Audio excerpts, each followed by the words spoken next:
예, 이번 시간에는 장명하고 이제 장명 방법에 대해서 한번 알아보겠습니다. 그리고 우리나라의 이제 장명소가 뭐 인터넷으로도 많이 하고 오프라인으로도 수많은 장명소가 있는데요.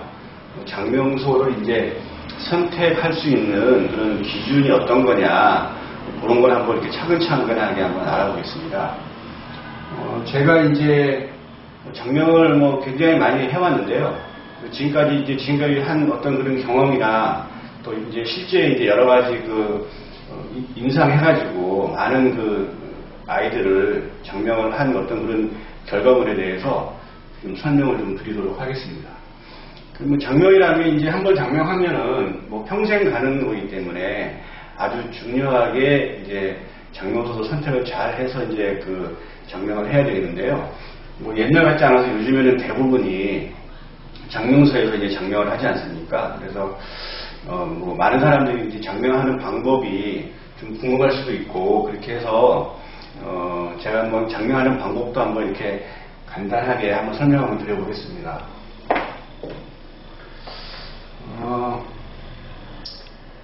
제가 이제 뭐 장명 역학 연구원을 운영하고 있는데요. 지금까지 이제 개명하고 장명하고 많은 사람들을 개명도 많이 좀 해봤습니다. 이렇게 했는데 개명이라는 것도 이제 뭐 장명 원칙이나 이름이 뭐 별로 안 좋다, 아니면 뭐 이제 그렇다 해서 다 개명하는 게 아니고, 이제 본인이 그 이름이 좀 마음에 안 들고, 이름이 아무리 좋다 해도 그냥 그 이름이 싫은 경우도 있거든요. 그래서 그런 경우에 이제 본인의 의지가 더 중요하다, 개명 같은 경우에는 저는 이제 그렇게 봅니다. 장명을 하는데 사주를 믿건 안 믿건 장명은 기본적으로 태어난 연, 월, 일시 그 사주를 가지고 장명을 합니다. 그래서 뭐 사주라는 게 뭐 별게 아니지 않습니까? 태어난 연과 태어난 월과 태어난 일과 태어난 시간이 있는데, 이거는 이제 뭐 선천적인 거니까 본인이 어떻게 할 수 없는 거잖아요. 내가 태어나고 싶어서 태어난 게 아니기 때문에 선천적으로 이제 생년 월 일시가 이제 사주인데, 그거는 변하지 않는 거죠. 그게 이제 사주인데, 그게 뭐 음력이 됐든 양력이 됐든 그거는 변하지가 않아요. 뭐 좀 일반 사람들은 이게 뭐 양력, 음력하면 사주가 바뀌지 않냐고 이렇게 물어보신 그 분들도 계신데, 양력으로 하나, 음력으로 하나, 그거는 사주는 이제 정해져 있는 겁니다. 대운하고 다 이렇게 정해져서 태어날 때 딱 세팅이 돼가지고 사주는 정해져서 나온 거기 때문에, 그 사주를 보완을 해서 사주 자체가 목화토금수 오행으로 이제 구성이 되어 있는데요. 그 오행이 아주 최적절하게 구성된 그런 사주는 아주 극히 드뭅니다. 한 가지 오행이 좀 약하거나 한 가지 오행이 강하거나, 또 아니면 어떤 목화토금수 5개 오행 중에서 어떤 오행은 또 없는 경우도 있고, 또 어떤 오행만 또 너무 이렇게 막 강하게 이제 된 그런 경우도 있고, 이제 그래서 한데, 기본적으로 이제 용신입니다. 용신이라는 게 뭐냐면, 간단하게 얘기하면 나에게 필요한 어떤 그런 기운, 나에게 필요한 오행, 그걸 의미할 수가 있는데요. 이제 장명할 때 사주 용신을 가지고 이제 장명을 하는 것이 이제 필수 요소로 볼 수가 있습니다. 그래서 사주 용신이라는 거는 그 사람의 사주를 잘 분석을 해서 용신, 그러니까 이 애기나 이 사람한테 어떠한 오행이 필요한가를 차분하게 정밀하게 살펴가지고 용신을 잡는 겁니다. 그러니까 용신이라는 게 간단하게 얘기하면 그 사람, 나 본인한테 필요한 도움이 되는 그런 오행을 의미한다고 볼 수 있겠습니다. 그래서 근데 기본적으로 이제 정확한 사주 분석을 하려고 한다면 사주 공부를 많이 해야 되겠죠. 이제 뭐 장명이라는 게 뭐 장명책 뭐 몇 권 읽고 하면은 장명을 할 수 있어요.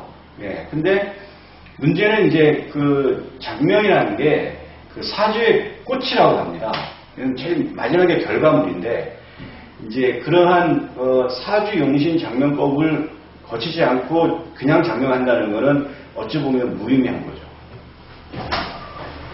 이제 그러니까 기본적으로 이제 어떤 선천적으로 이제 어떻게 보면은 사주의 이제 어떤 부족한 부분을 이제 그 이름 한자에서 이렇게 그 보완을 해주는 그러한 역할을 해주는 게 이제 사주 용신 장명법이라고 할 수 있겠습니다.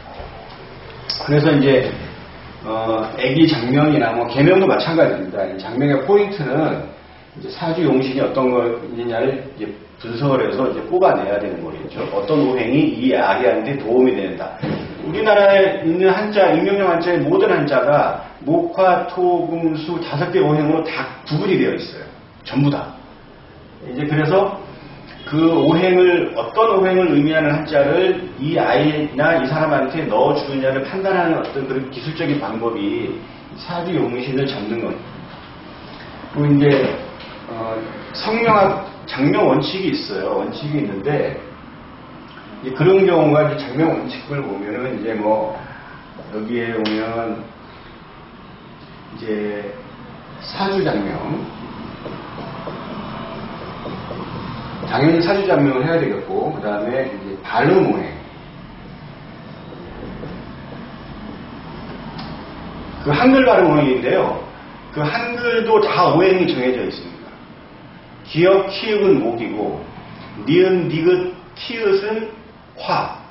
그리고 이응, 히읗은 토, 시읒, 지읒, 치읒은 금, 미응, 비읍, 피읍은 물을 의미하는 수를 의미합니다.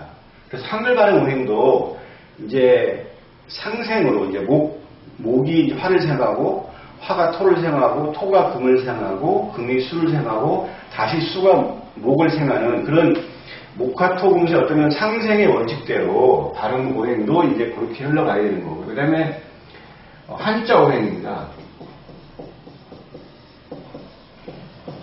한자 오행도 아까 제가 얘기했지만 우리나라 임명용 한자는 모두 다 목화토금수 오행으로 다 구분이 되어 있습니다.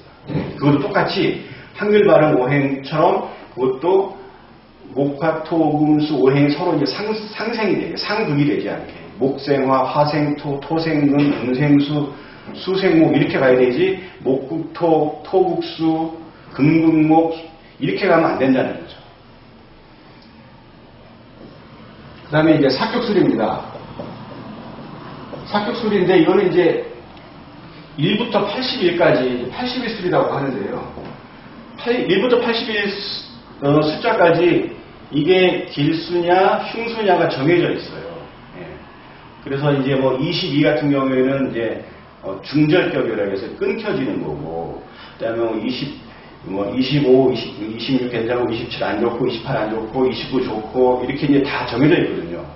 15 좋고, 16 좋고, 17 좋고, 18 좋고, 19 안 좋고, 20 안 좋고, 21 안 좋고, 이렇게 다 정해져 있어요. 그래서 그 사격술이라는 건 한자의 획수를 의미하는 건데, 그 획수가 원형, 이정 이게 네 가지 이제 그 구분을 해서 그래서 이제 사격술이라고 합니다. 그래서 그 좀 이따가 제가 이제 그 실제 장명한 거 그 가지고 사격술이는 제가 설명을 드리겠습니다. 그래서 그게 다 사격술이가 다 전부 다 길수로 구성되게 하는 것도 또 중요한 장명 원칙 중에 이제 그 하나가 되겠습니다. 그다음에 이제 분파라고 있는데요. 그 이름 석자가 양쪽으로 갈라지는 겁니다. 성을 포함해서 이름 두자가 이제 한자가 합쳐진 거죠. 그렇게 분파가 이제 세 개가 다 이제 갈라지는 거는 가능하면 피하는 게 좋다. 그게 성명에서 옛날부터 내려왔던 어떤 그런 원칙이기 때문에 굳이 그 분파를 어겨가면서 꼭 그 이름 석자 모두가 이제 이름 석자가 갈라지게 장명할 필요는 없겠죠. 그 다음에 이제 불용한자입니다. 불용한자. 사람 이름에는 써서는 안 되는 한자가 있어요. 이게 이제 한자 뜻이 좀 안 좋은 것들이 많이 있거든요. 그런 것들은 이제 물론 이제 의견이 좀 분분하는 불용한자도 있어요. 그렇지만 아주 뜻이 안 좋은 어떤 그런 한자들은 이제 가급적 피해야 한다는 건 원칙이고. 그리고 이제 마지막으로 이제 아주 촌스럽게 지으면 안 되겠죠. 옛날 방식으로. 그래서 그래도 뭐냐면 듣기 좋고 부르기도 좋고 좀 세련되게 그렇게 장명하는 것이 이제 필요하겠습니다. 그래서 이제 사주 용신 장명법인데요. 이제 아까도 제가 말씀드렸지만 그 용신이라는 게 사람마다 다 틀리고 그다음에 그 나에게 필요한 오행들이 다 틀린데 그거를 잘 파악을 해서 장명을 하는 것들이 필요합니다. 그래서 용신 잡는 방법이 이제 5가지가 있어요. 근데 억부용신, 병양용신, 조부용신, 전왕용신, 통관용신 이렇게 이제 이렇게 5가지 종류가 있는데 대부분 그 장명하는 경우에는 그 억부용신, 이제 부억용신이라고 합니다. 이제 이런 경우에 이제 대부분 이제 억부용신을 많이 쓰는데 이제 뭐냐면 억이란 건 누를 억자거든요. 그러니까 이제 한쪽의 기운이 너무 세면 그 기운을 설기하거나 이제 빼주거나 극하는 어떤 그런 오행을 의미하는 한자를 써서 이제 장명을 해야 된다는 이제 그런 거고, 부는 이제 도불부거든요. 그러니까 이거는 어느 한 오행이 이제 일간인데요. 태어난 날의 천간. 그게 좀 약하면 그 일간하고 같은 오행이나 아니면 일간을 생조하는 그런 오행을 의미하는 한자로 장명해 주는 게 이제 이 억부용신입니다. 그래서 이제 억부용신 같은 경우는 이제 이렇게 뭐냐면 그 약한 거는 뭐냐면 도와주고 또 너무 강한 거는 이제 힘을 빼주는 그런 용신법이고, 그다음에 이제 병약 용신이라는 거는 이제 사주 자체에 병이 있다고 하는 겁니다. 그래서 일간이 너무 약하면 이제 그 생조를 좀 해주는데 이제 그걸 갖다가 약한데 그걸 막 극하는 오행이 있으면 그게 이제 병이 들은 신이다. 그래서 그걸 갖다가 극제해주는, 그게 이제 약이 되니까, 그래서 병약 용신법이라고. 조부 용신법은 사주가 이제 목화토금수 오행으로 구성되어 있는데요.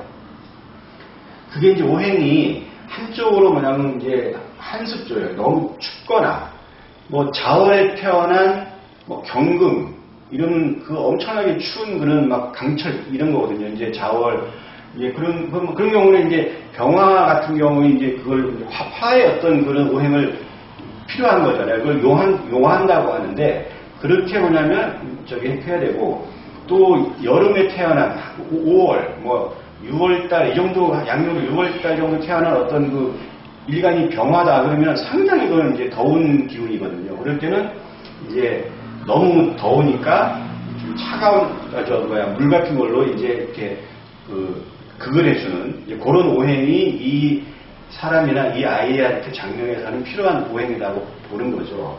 그래서 이제 습하거나 마르거나, 너무 습하거나 너무 마르거나, 너무 덥거나 너무 차가울 때 그 반대되는 오행을 사용해서 장명하는 방법이 조부용신이고, 그다음에 전왕용신은 너무 그 오행이 이제 사주 자체가 한쪽 오행으로 너무 이제 이렇게 쏠려가지고 강하기 때문에 이걸 누를 수가 없어요. 그러니까 아예 그냥 그 기운을 쫓아가는 거죠, 그냥. 할 수 없이.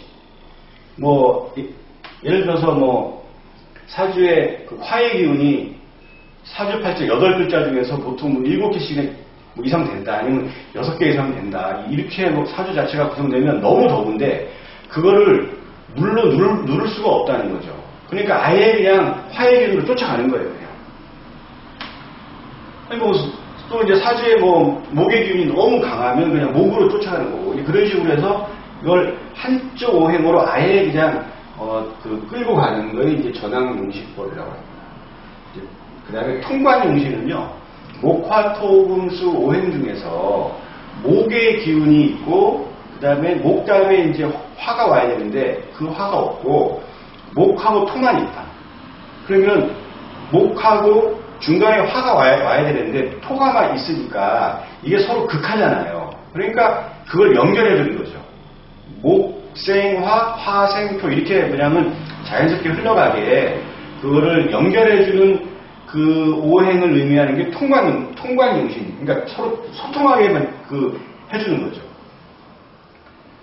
만약에 예를 들어서 이제 토하고 수만 있다. 그러면 토국수로 해가지고 이제 극하게 되잖아요. 근데 그러면 원래 토 다음에 토생금, 금생수 이렇게 오행이 흘러가야 되는데 토하고 수만 있다 그러면 중간에 이걸 잡아주는 기운이 없기 때문에 토하고 수를 소통하게 해주는 금의 오행이 이 아이나 이 사람한테는 필요한 용신이다. 필요한 오행이다. 이걸 가지고 장명하는 그 방법이 이제 통관용신법. 그래서 이제 예를 들어서 이제 아까도 이제 말씀드렸지만 이게 지금 5월, 임묘진 4월, 2, 3, 5 이게 5월이면 양력으로 6월달쯤 되는 건데 이제 그 사람이 병화 태양을 의미하는 병일간을 가졌어요. 근데 또 태어난 해가 또 병인이에요. 그 다음에 이제 그 옆에 또 이제 그 화를 생해주는 간목도 있어요. 간목도 이제 이 인에 통분을 했어요. 이제 지지에 이제 힘을 받고 있기 때문에. 그러니까 목하고 화가 엄청 강한 거죠. 안 그래도 화가 강한데 밑에서 막 그 화를 강하게 해주는 인성의 기운, 그러니까 목의 기운도 상당히 강하기 때문에 이 사주는 너무 화가 강한 거예요. 이럴 때는 반드시 뭐냐면 이름 한자에 물을 의미하는 그 이름 한자를 써서 이제 장명을 해야 된다는 겁니다. 그래서 이렇게 이런 용신 장명법이 사주의 어떤 부족한 부분을 이제 보완해주는 그러한 역할을 이름이 해야 되기 때문에 그러한 용신을 잡아내는 것들이 가장 필요한 겁니다. 그래서 이제 이렇게 그냥 이렇게 다른 뭐 이제 나이 드신 분들이 그냥 뭐 책 몇 권 보고 이제 이렇게 해가지고 그 장명을 하는 경우도 종종 있고 또 저도 이제 많이 보고 있는데요. 사실은 장명이 책 몇 권 봐가지고 장명을 해서는 안 됩니다. 그 장명은 사주를 믿건 안 믿건 어차피 태어난 생년월 일시 그 사주를 분석을 해서 어떤 한자를 잡아내느냐가 가장 중요한 것이기 때문에 사주 분석을 잘 못하면 사실 뭐냐면 그렇게 하면 장명에는 의미가 없어요. 그래서 장명서에서 사주를 보느냐 안 보느냐를 잘 봐야 됩니다. 그래서 사주를 보지 못하는 장명서에서는 장명을 해서는 안 됩니다. 예. 그래서 이 내용은 이제 그런 내용들입니다. 이제 사주 장명을 해야 된다.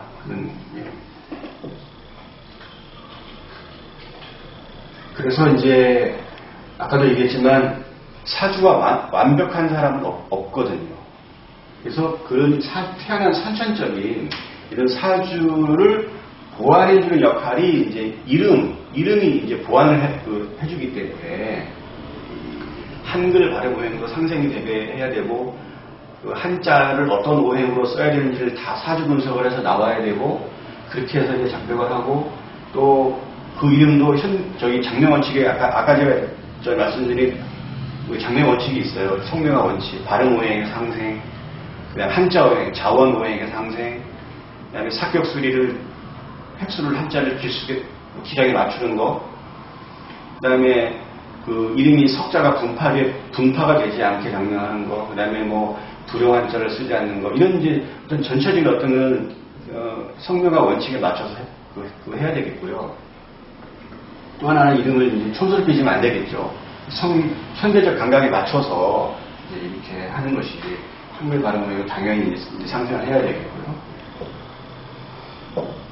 그래서 이제 이렇게 장명을 이제 그 사주 장명을 아주 그 중요한 부분이기 때문에 그런 부분들이 장명을 할 때 아주 필요한 겁니다.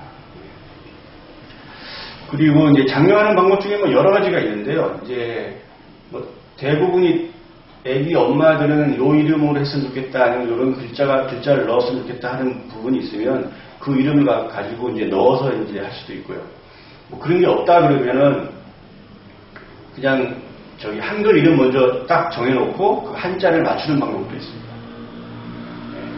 그리고 이제 반대로 이제 그 한자 오행부터 먼저 맞춰놓고 한글 이름을 이제 집어넣는 그런 방법도 있고요. 이제 뭐 장명을 이제 하다 보면 이제 이 사람이 뭘 원하는구나 갖다 이렇게 파악을 해서 그냥 막 지어주세요 뭐 이렇게 뭐 이런 것보다는 그 사람이 필요한 것을 물어봐서 이 사람이 뭘 요구하는구나. 그래서 거기에 맞춰서 장명하는 것도 아주 중요한 그 방법입니다.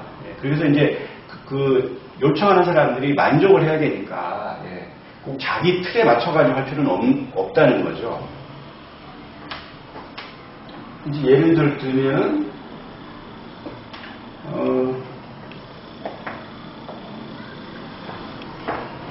2020년 2월 6일생인데요.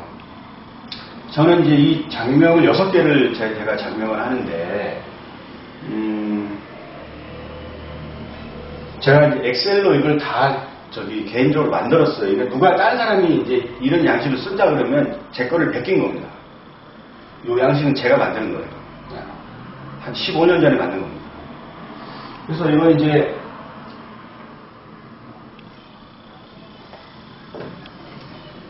(2020년이) 그 경자년 쥐띠해잖아요. 그래서 이제 연이 경자가 들어갔고요. 이제 양력 2월 6일인데 2019년이 기해년이었죠. 기해 다음에 이제 이렇게 기 다음에 경이 왔고 해 다음에 이제 그 자가 왔으니까 경자년이 됐는데 2월 4일까지는 2019년입니다. 2월 4일, 그러니까 이 양력으로 입춘일을 기준으로 해가지고 띠가 바뀝니다. 일반 사람들은 좀 대부분이 뭐 음력 1월 1일 날로 해가지고 뭐 해가 바뀌는 거 아니냐, 띠가 바뀌는 거 아니냐 이렇게 보는 분들도 계시고, 또 어떤 분들은 뭐 새해가 그냥 밝으면 놓고 양력으로 1월 1일이 아니냐 이렇게 보는 경우도 있는데, 그게 아니고 무조건 띠가 바뀌는, 해가 바뀌는 기준은 양력으로 2월 4일 입춘일 기준입니다. 그래서 이 딸아이는, 이 아이는 2월 6일이 지났기 때문에 쥐띠가 된 거지. 만약에 한 3일 늦게, 뭐 2월 3일 날 태어났다 그러면은 기해, 돼지띠가 되겠죠. 기해. 그리고 이제 2월 달이니까 이제 인월을 쓴 거예요. 예, 인월. 무인월이 됐어요. 그러니까 인이라는 거는 이제 월의 시작인데 이제 봄이 시작된 거죠. 입춘이 됐으니까. 2월 4일 날 입춘이었으니까 이제 인월이 된 겁니다. 임묘진, 사오미, 임묘진 봄, 사오미 여름, 신유술 가을, 해자축 겨울, 이렇게 이제 계절이 흘러가고, 그 다음에 인월에 새로운 그 해가 시작되는 겁니다. 양력 2월 4일 입춘입니다. 그리고 이제 2월 6일날 태어났기 때문에 쥐띠가 됐는데, 그 날이 이제 기묘라고 하는 그런 날이었어요. 그리고 이제 시간이 인시죠. 인시는 새벽 3시 반부터 5시 반까지 2시간이 인시가 되겠습니다. 그 인시는 이제 보통 절에서는 이제 종도치고 하는데, 절에서는 3시에 종치지만 실제로 이제 인시는 3시 반부터입니다. 이제 저희가 시간대가 지금 우리나라 기준을 쓰는 게 아니고 일본 동경 135도를 지나가는 그 경도 기준을 쓰기 때문에 30분을 더해서 3시 반부터 5시 반까지가 인시가 되겠습니다. 그래서 이제 요 사주를 보시면 이제 태어난 일간이 이제 기토인데요. 토를 생해주는 게 화잖아요. 그죠? 화. 그런데 여기 보시면 토가 지금 여기가 토가 또 있고, 그 다음에 여기가 화가 있고, 그러면 지금 화는 토를 갖다 생해주고, 또 이제 여기 겁재인데 이 토하고 같은 오행에 이제 이제 무토가 또 월간에 자리 잡고 있고, 그 다음에 요 무토는 인에서 그 포태법으로 생지에 있거든요. 생지. 그리고 요 병화 안에 또 무토가 있어요. 그러니까 이 무토는 여기에 통근을 한 거죠. 그러니까 이 토가 굉장히 강한 거예요. 이 기토도 요 임목지장간에 무토가 있기 때문에 같은 오행의 토를 가지고 있어요. 그래서 얘도 통근을 했어요. 통근이라는 얘기는 힘을 얻었다는 얘기죠. 통근.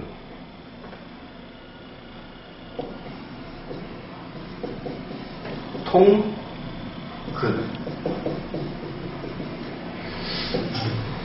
이제 뿌리를 가졌다는 건데, 천간이 뿌리를 갖지 않는 천간은 아주 약합니다. 기본적으로 천간이라는 건 지지에 뿌리를 둬야 되는데, 지금 요 기토도 지금 여기에 통근했고, 또 여기에도 통근했죠. 또 그 병화도 여기 지금 인목 안에 지장간이 무, 병, 가 이렇게 있지 않습니까? 그러니까 요 병화도 여기에도 통근을 한 거예요. 그러니까 지금 토의 오행도 매우 강하고 화의 오행도 아주 강한 겁니다. 그러니까 화토가 굉장히 강한 거고, 이제 나머지 목이 이제 지지에 깔려 있고 이제 금이 이제 여기에 잘 잡고 있는데, 이 금은 지금 여기에 통근을 한 군데도 통근을 하지 못했어요. 여기 자나 인이나 묘나 인의 지장간을 보면 지장간 어디에도 이 경금하고 같은 금의 오행이 없어요. 그러면 통근을 안 한 거죠. 그러면 이 경금은 아주 약한 그냥 경금으로 보시면 돼요. 그 다음에 연지에 이제 수가 이렇게 물을 이면 수가를 자리 잡고 있기 때문에 지금 요 사주는 가장 강한 오행이 토, 그 다음으로 강한 오행이 화. 근데 화가 또 토를 생해주니까 그 토 오행이 굉장히 강한 거죠. 그 다음으로 강한 게 목, 지지에만 3개 있죠. 그 다음으로 이제 강한 게 물이 수고, 제일 약한 거는 이제 금인 거죠. 얘는 통근을 하지 않았으니까. 그래서 화하고 토를 제외한 금수목으로 이제 금수목을 의미하는 이름 한자를 써야 되는데, 이 목도 나름대로 강합니다. 그래서 이 아이는 제가 이제 장명을 한 게 금하고 수.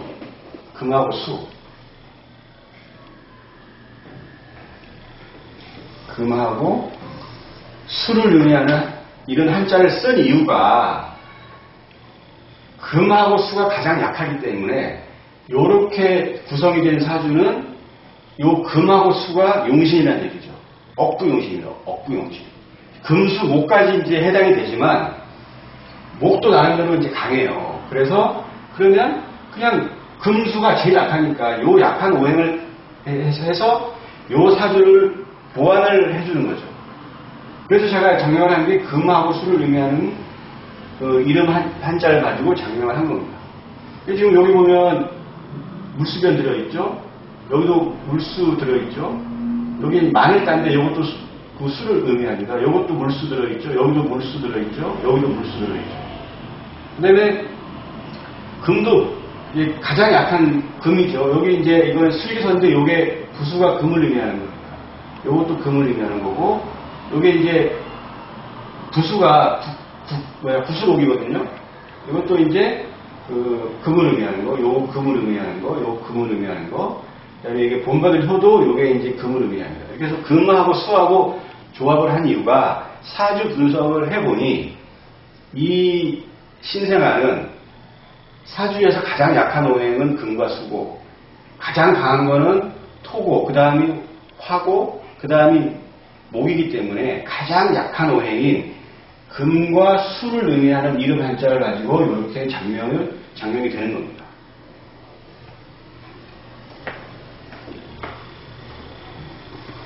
그래서 이제 여기 보시면 여기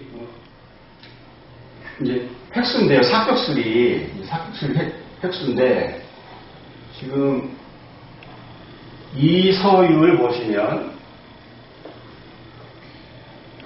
이제 슬기선은 이게 획수가 16획입니다. 하나, 둘, 셋, 넷, 다섯, 여섯, 일곱, 여덟, 아홉, 열, 열하나, 열둘, 열세, 열넷, 열다섯, 열여섯. 네, 슬기서고. 그래서 지금 여기 16이 왔어요. 그 다음에 이제 흐를 6인데요. 요거는 이제, 획수가 8획입니다. 그러면 쓸 때는 하나, 둘, 셋, 넷, 다섯, 여섯, 일곱, 7획이죠. 요거는 이제 필획이라고 해요. 필획. 쓸 때는 칠획이지만 요 한자 부수가 여기 물수변입니다. 근데 물수변은 하나, 둘, 셋, 넷. 이게 사획이거든요. 사획. 사획에다가 요게 붙었어요. 말자가. 그래서 이제 이게 사획에서 요거는 칠획이 아니고 이게 팔획이 됩니다. 팔획. 그래서 이제 저희 성명안에서는 획수를 필획으로 하지 않고 팔획을 의미하는 이걸 이제 획수를 해서 원래 원부수의 획수를 가지고 따라가거든요. 그래서 이제 요렇게 장명을 했는데 이걸 요 이름을 다 쓸 수 없어가지고 이제 요것만 삽입수를 갖다 맞춘 거예요. 그러면 이제 이 시성이 7획이고 요 율자가 이제 8획인데 이제 원형 이정에서 보시면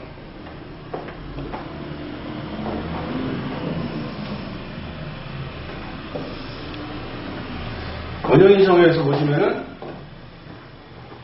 이제 원격 요 원격은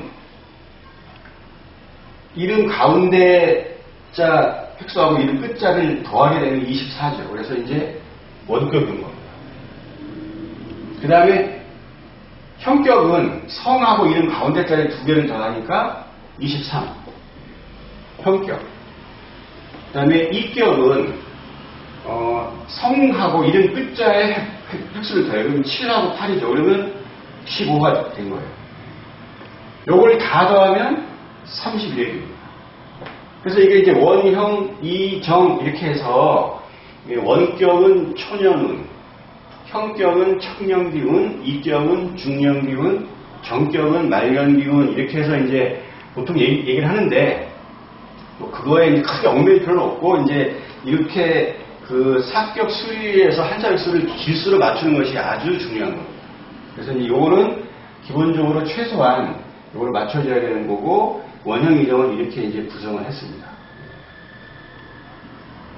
그래서 이제 제가 이렇게 장명을 하고요.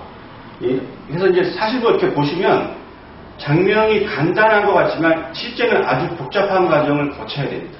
그런 과정을 거치지 않으면 좋은 장명이라고 할 수가 없습니다. 기본적으로 사주 분석이 돼야 되는 거고 장명 원칙에 다 맞춰야 되는 거고 그 다음에 뭐 지금 이 성씨 같은 경우에는 이씨라서 이씨는 이제 이 성씨가 분파가 이제 되지 않는데 만약에 뭐 박씨나 뭐 이제 장씨 같은 경우는 배풀장 같은 경우도 이제 뭐 같이 합쳐져 있고 이제 그런 이름들이 있을 때는 이름 두자 중에 분파가 또 안 되게 되고 여러 가지 장명 원칙에 맞춰서 다 이렇게 어떤 그런 과정들을 거치니까 단순 작업은 아닙니다.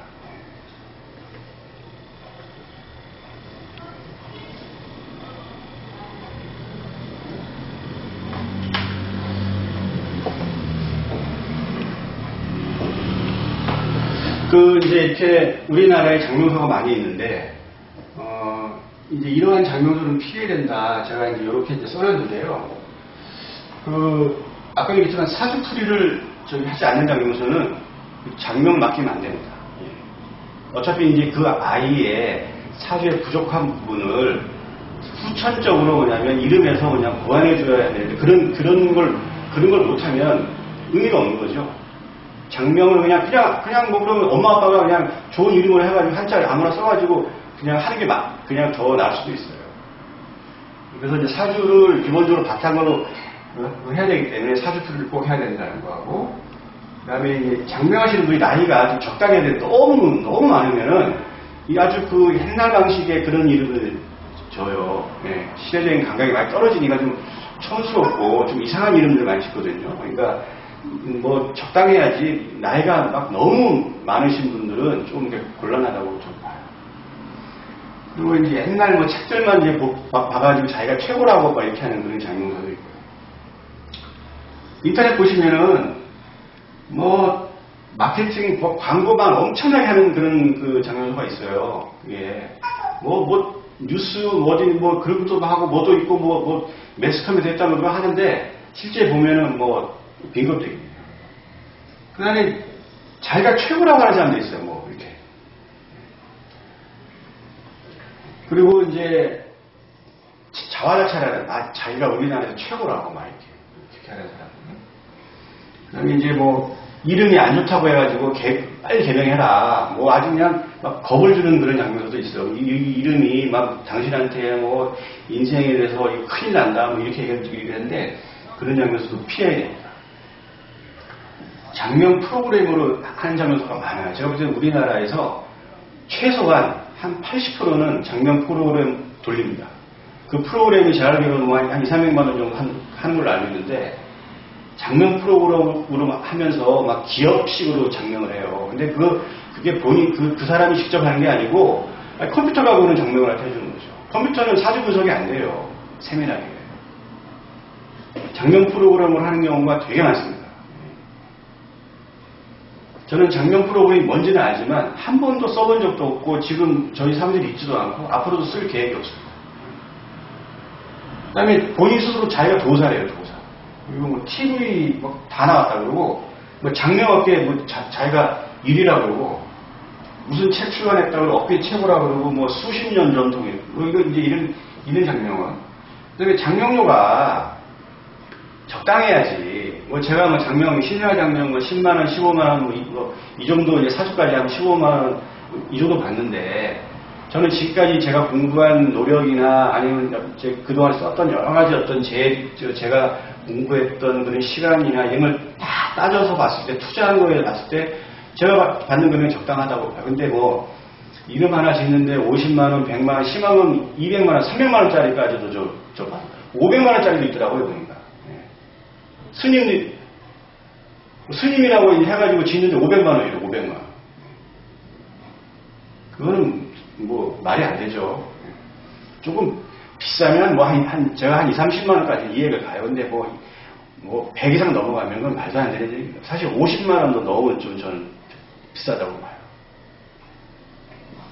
그 다음에 맨날 무슨 뭐 매스컴 뉴스에 나왔다고 하는데 이것 돈 한 2, 300 들어가요. 그러면 신문사에서 기자들 2명이 와가지고 사진 다 찍어가요. 그래갖고 뭐 장명업계 일이 무슨 무슨 브랜드 대상, 뭐 장명계 뭐 대상 막 이렇게 해가지고 상 같은 거 다 찍어가지고 홈페이지에다가 이렇게 올려줘요. 그렇게 한 비용이 한 2, 300 들어가요, 그거. 저한테도 문의가 엄청 들어오는데 저는 그거 아예 안 합니다. 되게 많아요, 이런 거. 그리고 이제 뉴스에 올려준다고. 이제 올라가긴 해요. 근데 그 뉴스가 뭐 아무것도 아니에요. 그냥 뭐 보통 일간 뭐 신문도 아니고 도대체 출처를 알 수 없는 그런 신문에 이제 인터넷상으로 올리는 건데 그것만 하는 그런 신문사들이 많아요. 가치가. 그래서 이제 이게 제 이제 홈페이지인데요. 뭐 이렇게 제가 피해야 할 장명소 제가 이렇게 한번 좀 이렇게 봤어요.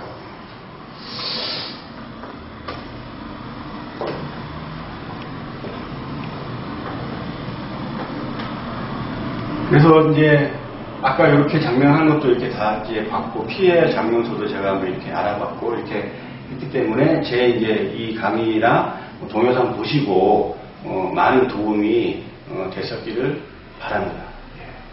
그래서 마치겠습니다. 감사합니다.